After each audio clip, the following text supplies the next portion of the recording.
Bonjour. Un petit vent glacial ce matin. Il fait 3 degrés. C'est le changement d'heure, alors en fait il est fort tôt. Et je démarre ma rando pour El Pico Tejo.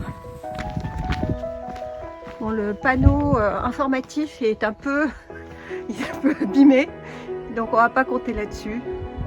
Aujourd'hui 16 km et 700 mètres de dénivelé. Donc c'est parti!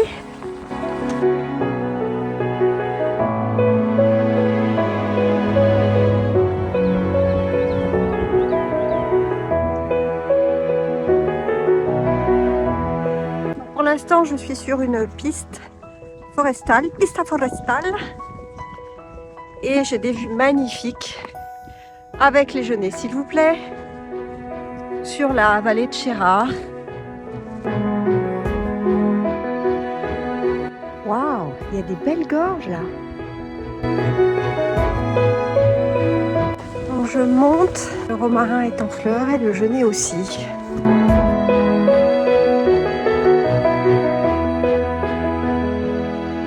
Moi j'arrive au Corral del Manuel, en ruine.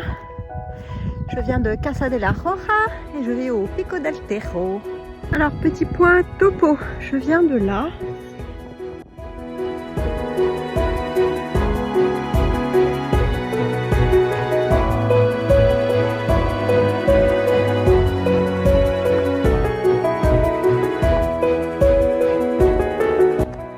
J'adore le soleil entre les pas. Donc le sentier est très roulant, pas technique du tout, mais il y a vraiment des vues magnifiques.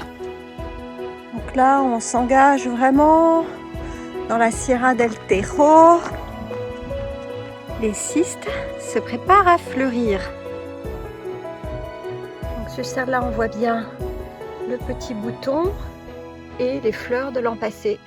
Et ça va être la fleur de cette année. Je ne vais pas lui faire mal, mais il y a le petit bouton à l'intérieur.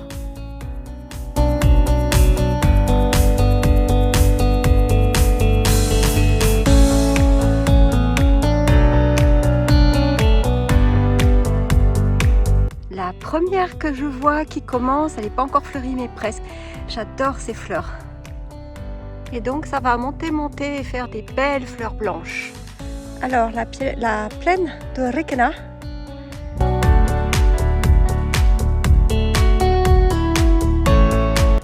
Et voilà mon Pico Tejo. Si près et si loin à la fois. Donc en fait, c'est dommage qu'ils aient pas fait un chemin, un petit monotrace, pouf, qui monte direct. Là on va passer sur le flanc avec le chemin forestier anti-incendie, donc c'est sûr que c'est plus long. Bon, d'un autre côté, les paysages sont beaux, alors je ne me plains pas. Alors, je suis contente de faire ce pic aujourd'hui, ça faisait fort longtemps que je voulais le faire. J'arrive jamais à trouver le point de départ. Et l'autre fois, j'avais loué un Airbnb et il y avait la carte de tous les chemins de rando officiels de la région. Et là j'ai trouvé le numéro du chemin en tapant sur internet le nom du chemin. Je suis tombée sur le site de la Fédération espagnole de randonnée et là j'ai pu télécharger la trace GPX. J'ai pu la mettre dans Komoot. De Komoot j'ai pu rejoindre le point de départ avec Google Maps et enfin j'ai réussi à accéder au point de départ. Waouh, ça y est, on voit la mer.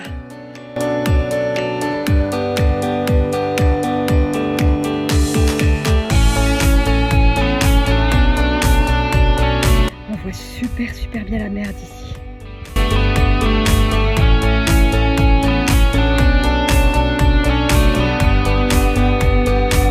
Donc ce col déjà offre une vue très large. Ça c'est de l'autre côté la vue que j'avais à la montée. Et là, entre les arbres, mon sommet qui arrive. Donc là, c'est magnifique parce que toute ma montée, je suis sur les crêtes. Donc toute la montée, Je vois la mer.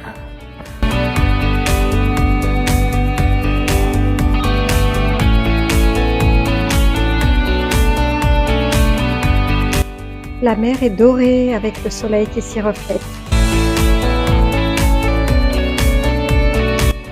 J'ai pas l'habitude de voir le Cerros depuis cet angle-là. Et on ne voit pas Siete Aguas, mais il est si proche, juste derrière Los Cerros. Allons bon, ça descend. Ça descend pour mieux remonter là à gauche.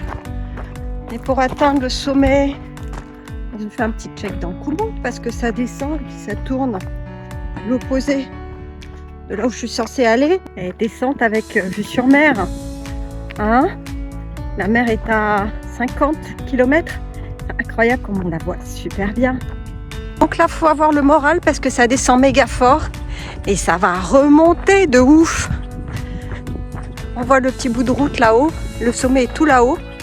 On se croyait presque arrivé. On se disait, oh, juste un petit bout de crête. Eh bien non.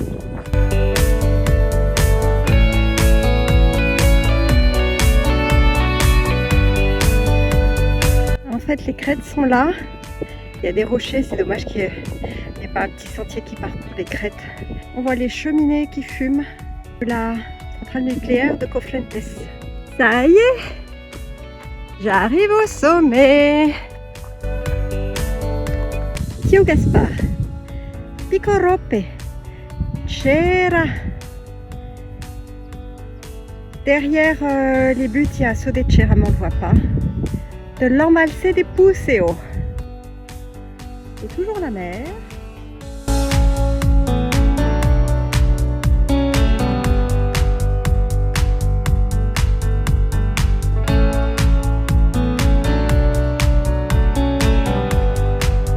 La vue sur la vallée de Cera est absolument magnifique. Donc tout ce qu'on voit là, c'est le Parque Natural de Cera Iso de Cera.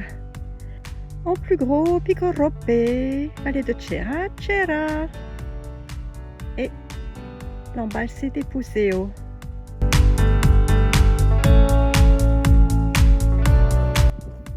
Adiós. Adiós. Hasta luego. La plaine de Requena. Tierra Bobal.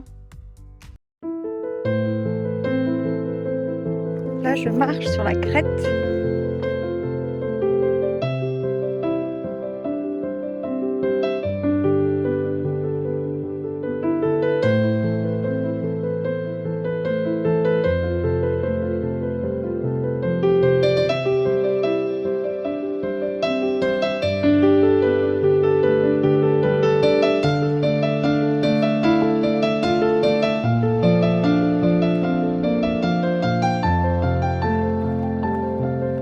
J'adore ces espèces de petites plantes grasses. Malheureusement, toutes les bonnes choses ont une fin. Je dois me résoudre à redescendre. J'ai un avion à prendre tout à l'heure. C'est un pic vraiment magnifique parce qu'il y a une vraie vue à 360 degrés.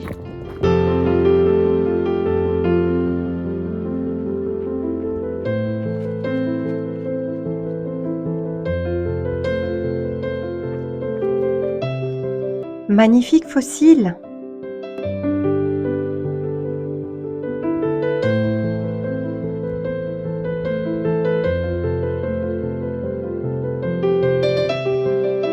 Les abeilles butinent.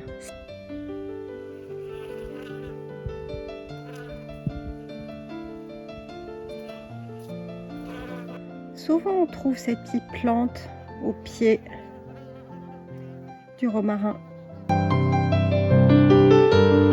Alors, à propos d'abeilles qui butinent, je me méfie quand même parce que une fois vers Siete Aguas, c'était mai, c'était la saison des cystes.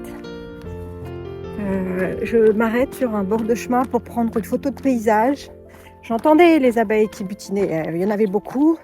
Il y avait des gros buissons de cystes tout fleuris. Tout d'un coup, il y en a une qui s'est prise dans mes cheveux. J'ai une queue de cheval. Elles ont commencé à toutes venir en fait me tourner autour. En fait, m'attaquer. Celle qui était prise dans mes cheveux a dû émettre un signal d'urgence. Venez m'aider mes sœurs. Quelqu'un me fait du mal. Et j'arrivais pas à m'en dépêtrer et en fait j'ai dû courir pour m'éloigner de la zone. Et à un moment donné, bon, bah, elles m'ont plus suivi. Mais ouais, je pensais pas que les abeilles, ça pouvait venir comme ça défendre une consoeur bloquée, attaquée par quelqu'un. Voilà mon aventure avec les abeilles. Donc depuis, je les regarde butiner, j'aime bien les regarder faire, j'aime bien les entendre, mais je fais toujours attention. Là, il y en a une qui s'est mise à me tourner autour, je me suis prudemment éloignée. Bon voilà, sinon ça continue de descendre.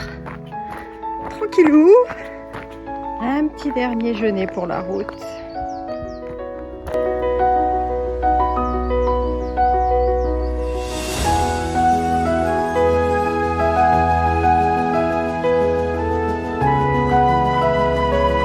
Bon, je suis montée dans les ruines, il y a marqué qu'il y a des restes du paléolithique en bas, mais après il n'y a plus d'indication, donc là je erre un peu au milieu des ruines, je sais pas trop où chercher ces vestiges du paléolithique. J'ai cherché, et je trouve pas. C'est dommage, ils mettent qu'il y a des restes du paléolithique, ils pourraient les flécher, les indiquer. Je sais pas, c'est précieux. Là, vous voyez, restos paleontológicos. Et il y a des petites grottes.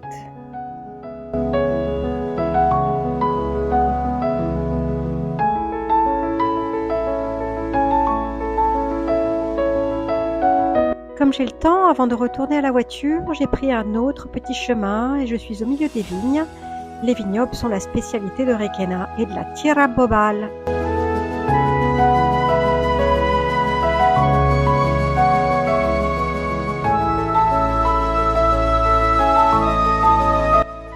Et près de la Casa de la Roja, il y a tout plein de petites fleurs au milieu des ruines.